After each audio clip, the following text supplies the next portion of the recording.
So, but before I do, I want to acknowledge and pay my respects to the traditional custodians of the land of which we're all gathered here today. And I know that we're virtually meeting, but in all different parts of Australia. And I'd like to pay my respects to their elders, past, present, and emerging. So thank you for being here. My name's Lauren Gray from Gray Management Systems. And I am very excited to be welcoming Magda here today. Thank you, Magda, for being here. Happy to be here. Yeah, it's great.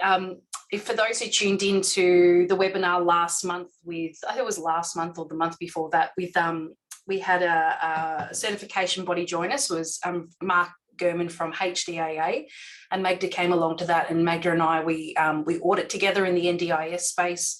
Magda also works in a couple of the other areas, different other standards as well.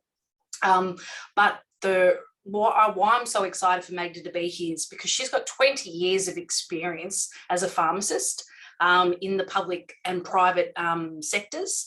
And you've also spent a large part of your career involved also in safety and quality improvement. So I just think this is just a beautiful blend of experience to come today and to answer our questions, because medication management is challenging, isn't it? And it's very very high risk. So I thought this would be an excellent value add for my little community of NDIS providers. So thank you for being here. I'll just give a very brief introduction. So Magda, you're a current, obviously, NDIS auditor, but you also work assessing against the healthcare standards, so the NSQS, and also DIAS, so diagnostic imaging. And you also have experience across the health and human service areas as well, with assessments and consulting work as well. So today we are here to explore those key risks for NDIS providers around medication management. So medication management is not my forte. I am not an RN. I'm certainly not a pharmacist. It is a high risk area for providers who are responsible, who have participants, who have medication, and they need to manage that and administer that. So, and I'm often asked actually by providers around education and information in this space. So this is the main driver for bringing you on board today, Magda, because I know that it's going to be a huge value add and a lot of wisdom in this space. So I really appreciate you giving up your time today. So I'm going to throw it over to you. So Magda, please tell everyone about your wonderful self and your background in this space. Well, hi, everyone. I'm very excited to be here talking about my favourite topic, medication safety. Especially in the NDIS space, which is relatively new for me because I've been auditing in NDIS for coming on to almost 2 years now. So not really all that long, but long enough to have a good handle on things now and understand, the issues that providers face. My daughter is an NDIS participant as well, so I have that aspect of experience as well. So yeah, very happy to be here. So my background is in hospital pharmacy. So I was a hospital pharmacist in private and public hospitals for over 20 years. And yeah, that was, a very rewarding career. And the part of the career that I sort of moved into eventually, fairly early on actually, is safety and quality. And it's an area that I was very passionate about and very interested in. So pursuing, and I was doing internal auditing within the hospitals as well. And doing some retail work as well in chemist shops, as people call them, and nursing home work as well. So yeah, but venturing into the external world of auditing is something that happened quite naturally, and yeah, it was something I really wanted to pursue more of. So here I am. Beautiful. No, that's good. Thank you for that. So why don't we start, if you don't mind, by sharing what does medication management look like from the perspective of an NDIS provider and their staff? What does it look like? Yeah, so the first thing, I guess, to tackle is understanding administration versus support, because there's quite a lot of confusion about that. And even, as a pharmacist who worked in medication safety within the hospital system, I really had to sit down and think about what does administration really mean for an NDIS provider. And what it boils down to really is responsibility. Like what kind of responsibility are you taking for the medications, and decisions? What kind of decisions are you making? So it's, yeah, like I said, something that's not very clear and quite difficult to sometimes understand the line between them. So support is basically when the participant or their family or their support, other support people are asking you directly, to help them, for example, reach their, grab their that blue box of their blood pressure medications. Could you grab that for me and pop out 2 of them and give them to me to take? That's support, because you're not making any decisions. You're not taking any direct responsibility for the administration. You're just doing what they ask. You're helping them. Basically, you're physically helping them, essentially. But administration is different. Administration is when you're making decisions, like when you're, for example, if the participant, and this is going to be a very similar example, but hopefully will illustrate the difference. If your participant says, can you give me my afternoon meds, please? And you go, have a look to see what they're supposed to be having for their afternoon meds on a chart or on a list or something like that. You get the meds for them. You have a look and see, oh yeah, they're on a blood pressure medication. They'll pop out 2 of those because they're meant to have 2. They're on a pain medications. I'll pop out that. You're making the decision. You're taking the responsibility. So that is actually, even if you're not physically giving them, you don't have to be physically giving them the medications. You can be passing it to them to take. You're still taking on the responsibility and making the decisions around, what to give, essentially. I mean, obviously not what to give, do I give a blood pressure tablet or do I no, it's in accordance with that plan, or exactly, it's in accordance with the plan, but you're the one that's choosing the boxes to take, or choosing the medications to pop out of the right section on a Webster pack, for example.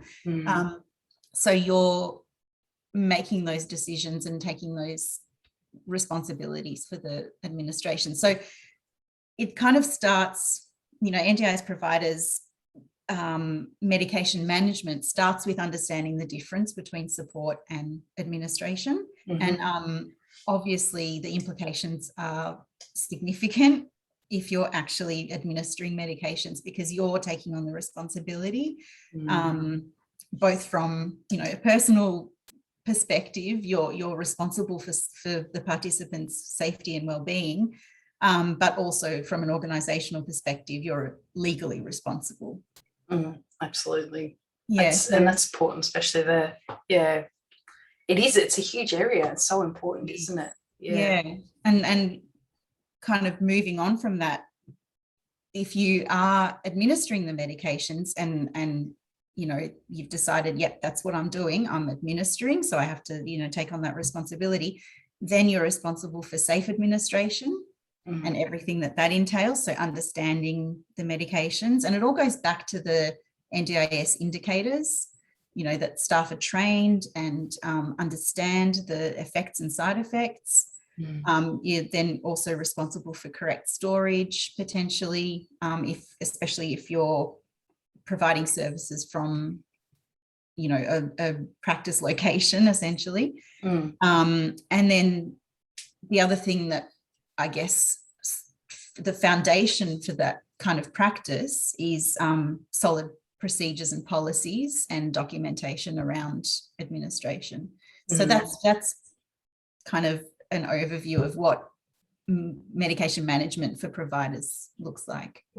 Beautiful. We're just going to go into mainly the risks and issues today, but Jodie may know your video and audio isn't on, but I can actually allow people to, if they wanted to ask a question, I can actually allow them to, to put your sound on. Otherwise, and I should have said at the beginning, if you do actually have a question, please feel free to pop it in the chat box, or there's also a Q&A section if you wanted to be anonymous, and I can I'll facilitate those questions back to Magda. So Magda, thanks for that beautiful overview of medication management. And I do have some specific questions around the actual requirements themselves, because they're really not, even though the practice standards they're very prescriptive, there's quite a lot of them. Medication management is still a little bit vague and light on. So very much so. Yeah, so it's really important. So hopefully today we can give some really good guidance towards that and where to go to get more information. So, but what do you see as some of those major hurdles for providers, about meeting their responsibility with effective management of this? Yeah, I mean, the main hurdles that I see are adequate training of staff. Just if you think about administering of medications, it's something that nurses do in hospitals.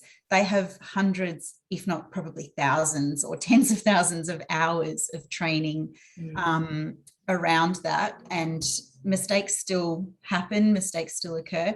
So training is crucial for staff to be able to administer medications safely, because you can't administer medications safely if you don't understand the expected effects, what they're being used, what the medication's being used for, because it can be different according to different conditions, and what side effects to watch out for, which ones are, dangerous and should be, something should be done about it, or what is expected, there are expected side effects that you don't really have to worry about too much. You might just manage, as they occur. So just adequate training of staff is a huge thing. Also, understanding of storage requirements for medications if you're storing them, because if you're not storing them properly, there's kind of two aspects to storage. First of all, it's the stability of the medication, so the conditions under which it's stored. Secondly, it's safety. Are they accessible to people who they could harm? So children is the obvious one. And it doesn't have to be children who are participants. It could be children of the participants or children visiting where the medications happen to be stored. So people with an intellectual disability might, there might be a risk if they can access the medications, or people who might be seeking to abuse the medications, that could be risky as well. So storage has a couple of different aspects to it that are important. Yeah. Now from the floor, we've got Judy's asked, regarding the definition of administration, what about if a support worker pops out meds from a Webster pack that has been dispensed by a community pharmacist? This is a good question. I like this. Thank you, Judy. Yep, it's still administration. It still counts as administration, because although you're not actively making the choices of which medications, you are making that choice, because you are popping out, Wednesday dinner time, for example, you are popping out those medications. You're taking responsibility for that. Yeah. You're the one that's deciding, which pocket do I pop the medications out of? You're making that decision and taking the responsibility for that. Errors can happen around that. Not just that, but you can't really rely on the medications in the Webster pack you can't presume that they're correct. No. Because errors do happen. All sorts of scenarios spring to mind, like, the pharmacy makes a mistake. Obviously Webster packs are checked and double checked, but still errors can occur. Some pharmacies have automated systems, which are then of course checked by a pharmacist. And I've been one of those pharmacists checking, but you might have an off day where it's still, human error still comes into it. So if you're popping medications out of a Webster pack, you're still taking responsibility for that action of choosing those medications to pop out. And you have to, as a result, check that they're appropriate and safe. And absolutely. Yeah. And it's a good question, because going back 20 years ago when I was a disability support worker, that exactly happened. We had incorrect medication. It was luckily the participant was okay, but it could have been deathly. So that was now, Yvette, we've got, is there recommended training for support staff? See, oh, that's one of my bugbears. Thank you, Yvette, for a good question. Yeah, it's the Commission doesn't provide very clear definition of what training means, which is quite frustrating from a provider point of view, I'm sure, but from an assessor point of view as well. Yeah. And it really comes down to the assessor's judgment, professional judgment, their background.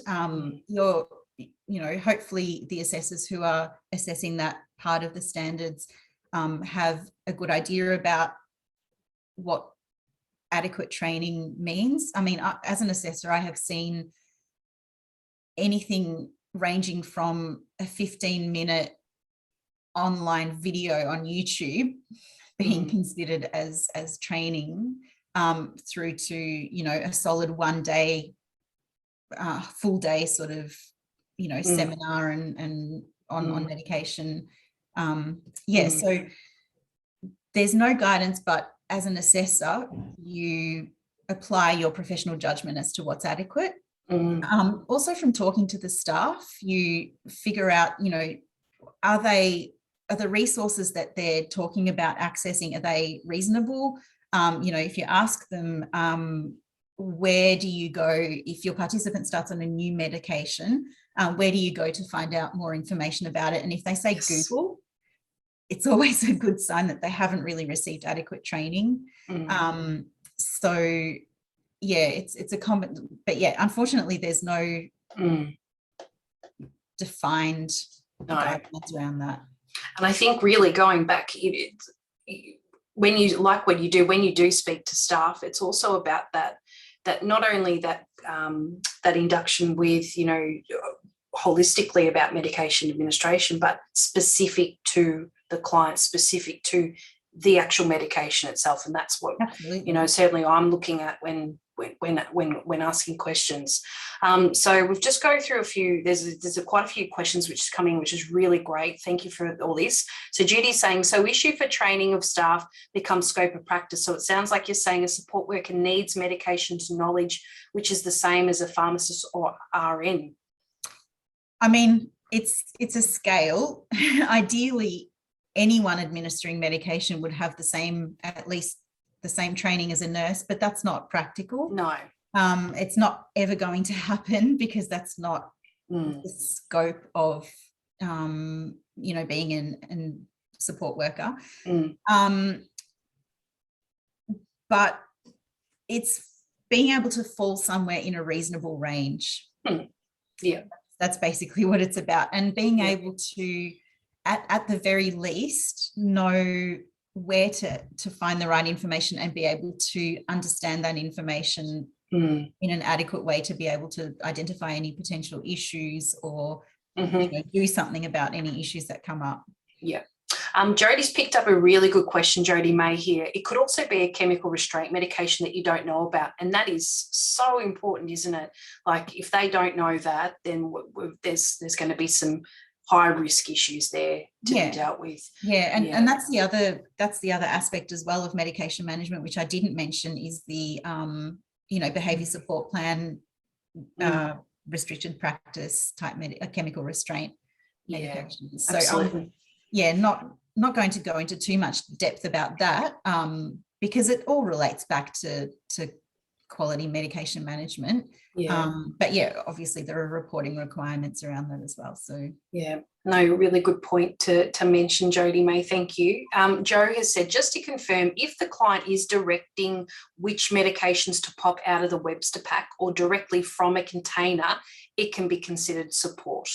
Yeah, because they're the ones making the decision, really. They're the ones taking the responsibility. You're just physically aiding them to access those medications. Yeah, absolutely. You're not making the choice of what to pop out and taking responsibility. Yeah, or keeping the time. No, that's good. Thanks, Joe.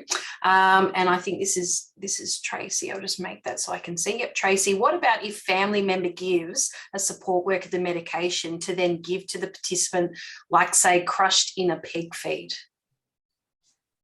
This is where it gets tricky. It gets tricky, and there are grey areas. I personally, from my experience, if you're giving a medication, if a family member has given you a tablet, which then you crush and administer through a peg feed, you don't necessarily have to have training, because you're not deciding which medication to give, but you are administering. Actually, no, you should have training. And the reason I say that is because some medications can't be crushed. No. Some medications can't be crushed and given through a peg tube, because they might block the peg tube. So you need to understand that, you need to be able to find the information about which ones can be crushed, how they should be given through a peg tube. Some of them dissolve in water, some of them don't. So you should have training around that, even if you're not deciding. And also too, the impact, the side effects, the effects. Because with some medications that can't be crushed, if you do crush them and give them, that could result in a massive overdose that could cause potentially death. So like some painkillers, which are designed to last 12 hours, if you crush them and give them all at once, then you're giving a massive overdose potentially. So good question, Tracy. I appreciate these are really good questions, because like you said, Magda, it is a grey area, and that's why there is so much confusion out here. So please keep them coming. Rolls is asking, where do providers stand when a participant has been prescribed Schedule 8 medications? Are disability support workers allowed to administer these types of medications? I'm glad that someone asked about Schedule 8. Thank you, Roll. Well, I mean, Schedule 8, it's something that I wanted to talk about today because it's a very high risk medication, and there is a list of medications which are particularly high risk for participants or anyone out in the community. And one of those is the Schedule 8 or narcotics, opioids, whatever you sort of know them as. But they are hugely risky. In terms of legal aspects, you as a provider, you have the same sort of right to not possess. You don't possess them unless you're keeping them for the participant. The participant possesses them. They have a prescription. So as long as they have a prescription and it's been dispensed by a pharmacy legally, then it's legal for you to have them. Obviously, you should be aware of how to store them properly and safely. But legally, it's okay for you to have them if there's a valid script and it's been dispensed properly. And keeping those records. I hope, Raoul, that answers your question. We have someone who's put their hand up. Tracy, would you like to talk? I'm going to just bring Tracy on in a minute. Let me know if that's the case. Jody, training needs to be defined by the NDIS and funding available to agencies to make it adequate and safe. Yes. 100%. 100%, Jody. We're all in agreements here. And then we've got another question. Is it a requirement for providers to provide a double locked cupboard for Schedule 4 drugs and Schedule 8s? We've got S4Ds. I'm not sure if that's Schedule 4 drugs or S4D is an actual subsection. S4D is also known as Schedule 11. So they're things like temazepam and things that are prone to, abuse that aren't Schedule 8. So no, there's no requirement defined. It's a matter of basically storing them in a way that will be secure. I would, as an assessor, I expect a minimum locked cupboard if you're responsible for them in a secure room, not just in a communal area. So in an office space that can be locked. I guess a double locked cupboard. I would expect that to be the case in a group setting. So a locked cupboard in a locked office if there's no one in it. Okay, hopefully that answers the question. Tracy is asking, so with Schedule 8, is it okay for participants to have a support worker, but can the support worker client to give these? Yeah, definitely. Absolutely. Yeah. If that's been prescribed for them, they're making the decision, you can certainly hand that to them. If they ask you to hand it to them, yeah, there's no issues around that. You're not taking responsibility for it. Obviously, it's good to be aware of the issues around it, and the potential risks, but yeah, that's fine. No, good. And we've got another question here. What considerations should be made for a participant's cognitive ability to be able to direct a support worker to support them to get medication on their behalf? That is a really good question. Thank you. Yeah, and it's something that I can't really answer because it's something that comes down to the judgment at in that situation. If you have concerns about safety around that or about their ability to make that decision, if you think there are risks, then you should take steps to address them. There are so many variables and scenarios that I can't really no, that's all right. Answer. But yeah, I mean, the answer is yes, you should definitely take that into consideration. Absolutely. No, that's good.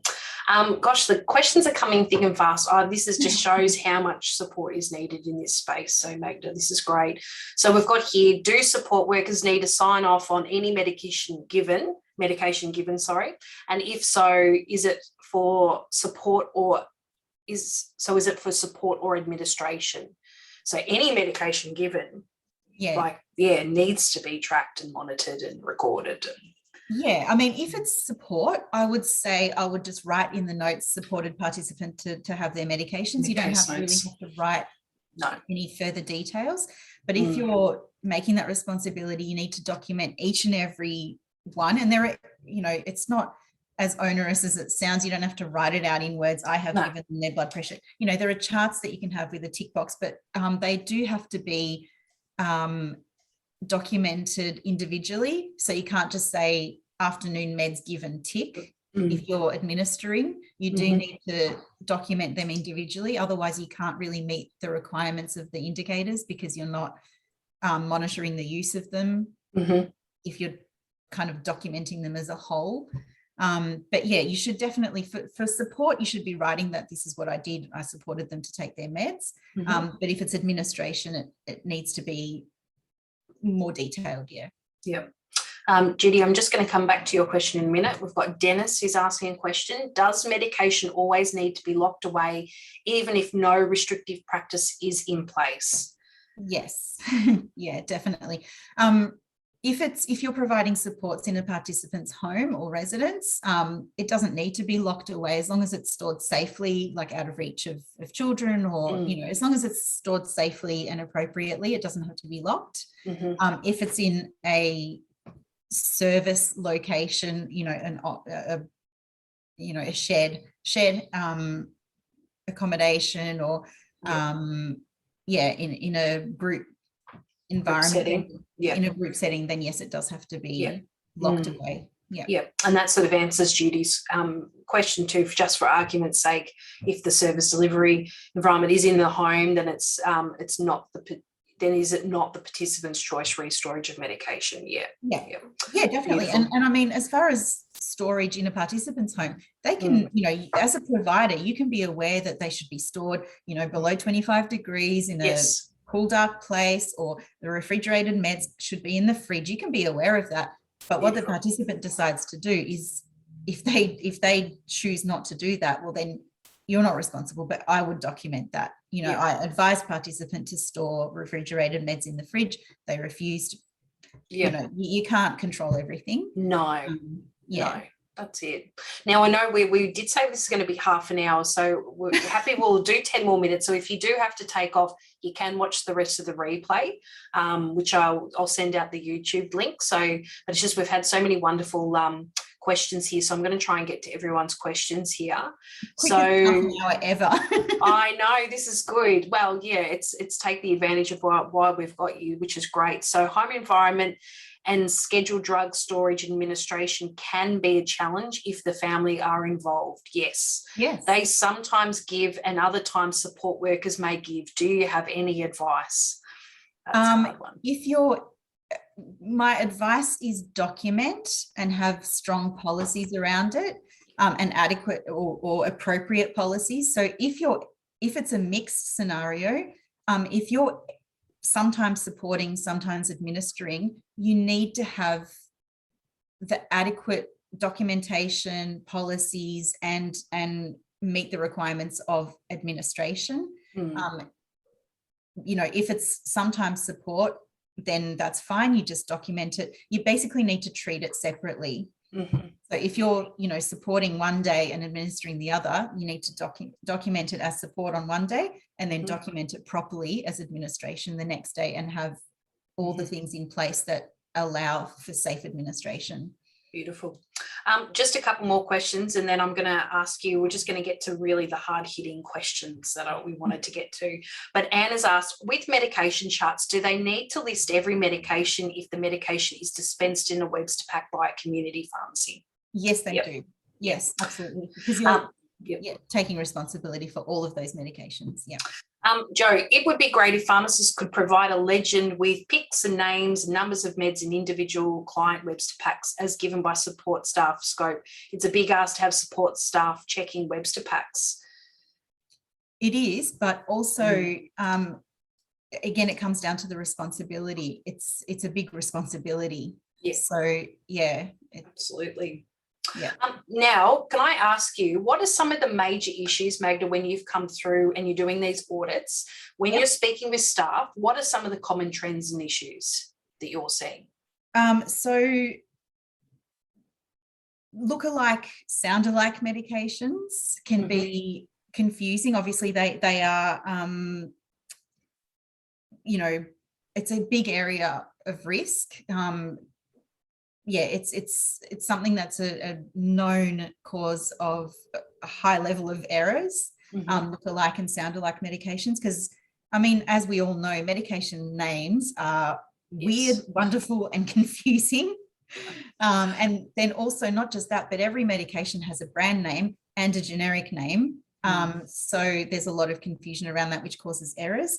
The other thing is being inadequate training, obviously, so being unfamiliar with the effects to expect, the side effects to expect, and knowing, you know, when a side effect is a problem or not.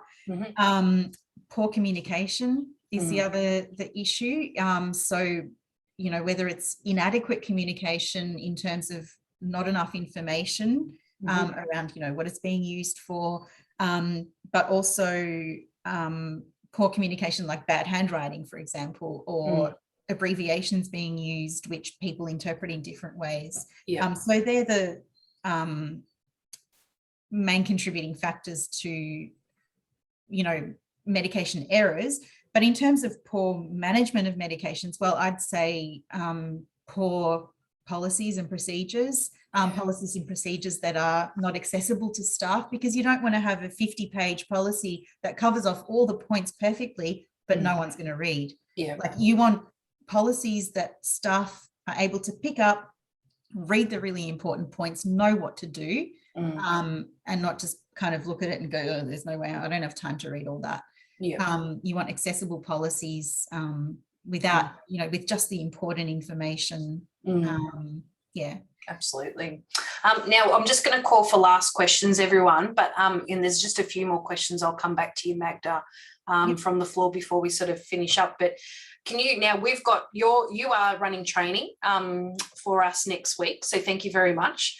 Training course is pretty much sold out. I think we've got 2 spots left. That's it. So that's running next Thursday.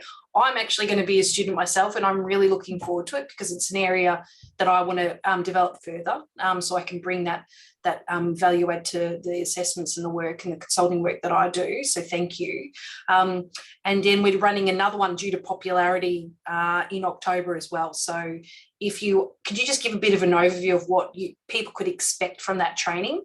And whilst you're doing that, anyone, if you do have a question, please pop it in the chat box now, and we'll get to that in a moment.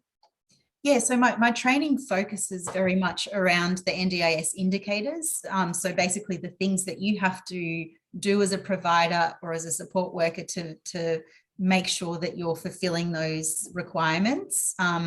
So I cover both aspects of documentation and policy, and what you should have, what kind of documentation you should have, but also where to find the right information about medications. I go into a lot of, understanding around storage requirements, the basic information about, medications and where, the issues lie, what to focus on, things like that. And so who is this training for? So the training is for both, I cover both providers, from a management side, but also the direct support workers as well. Beautiful. So it's quite a wide course that covers all aspects of meeting the NDIS standards. Yeah, brilliant. Medications. No, I am really looking forward to it, and I've got quite a few providers that have sending their staff, and they're really looking forward to it as well. So I'm going to pop the link in the chat box, so you can check that out. Now, whilst we've just got a few more questions before we head off. Thanks, Joe, for answering that about some bit of information about the pharmacists that you work with, which is really great. What about PRN meds? How should they be managed? So PRN meds basically should be managed the same as regular meds. So if you're, supporting the participant to take them, then it's exactly the same. It's just that they're not regular. They're only given as needed. You still need to understand, if you're administering them, you still need to understand all the risks and be able to document them properly. Yep, beautiful. Jody, how can we roll in the training, please? Jody, I've sent the link, and also too, you'll get an email with the link where you can register. If you do have a group that you want to register as well, of 2 or more of your staff, just email me so I can organise a discount for you as well. Leah, if parents, formal guardians advise support workers to give a med that isn't charted, can they? Good question, Leah. Excellent question. I wouldn't. I would say no. The doctor, if parents want to give that medication themselves, and I would say no. I would not take that responsibility on if it hasn't been charted by a doctor. Absolutely not. That came up on an audit recently, actually. Really challenging, to navigate, but we got through that. So that was a good question, Leah. Thank you for that. We've got here, I think Joe's just making a comment, whilst patient profile sheets list meds, they don't show pics. Oh, yep, we've gone through that. Pharmacists and doctors assist the client, and it keeps disappearing as much as possible, as they are experts. Role is centralising medication supply for all participants from one pharmacy considered as controlling choice. Interesting question. That is interesting. I would say probably yes. If you want to go down that route, I would you could consider an opt-out system. So give them the choice. So say this is where we dispense all the medications from, but if you prefer your own pharmacy, then you can opt out of that. So but you can't force them to have them from that farm. I'd say that's definitely removing choice. Before we make and I know we sort of haven't gone through the questions we were going to ask, but all this is going to be covered in your course anyway, the things that we haven't got to today. But Magda, what's something that you would really like to impart on everyone that's joined us today? Something that they can take away from the webinar? I guess something that I would what it all boils down to is having a good understanding of what the risks are around medication, because particular people with disabilities are more likely to be taking higher risk medications. So really look into this, do some research about, what the potential risks are. And then put things into place to mitigate those risks. So absolutely, good policies, good training. Absolutely. It's all about systems, policies, and really good training. Yeah, good on you. Well done. Thank you so much. Also too, Jodie, thank you very much for your input there. You've answered a few questions there for our participants. For all your questions and input, I really appreciate it. Thank you for everyone that's tuned in. This will be uploaded to our YouTube channel. It makes it sound all modern, doesn't it? It sounds really cool. But please feel free to share this with your other colleagues in this space. Please reach out if there are any other topics you'd like to cover. I try and do a free webinar once a month and have experts on. So thank you, Magda. I really appreciate you being here. I'm really looking forward to working with you in the future with this medication training. And thank you to everyone out there in the NDIS space. You guys are we just love working in the sector with people like yourselves. So thanks, everyone. We've got Marie, thank you. Jared, thanks. Crystal, and thank you for everyone for turning up. All right, we'll end it there. Take care, everyone, and we'll speak to you soon. Take care. Thank you, everyone. Bye-bye.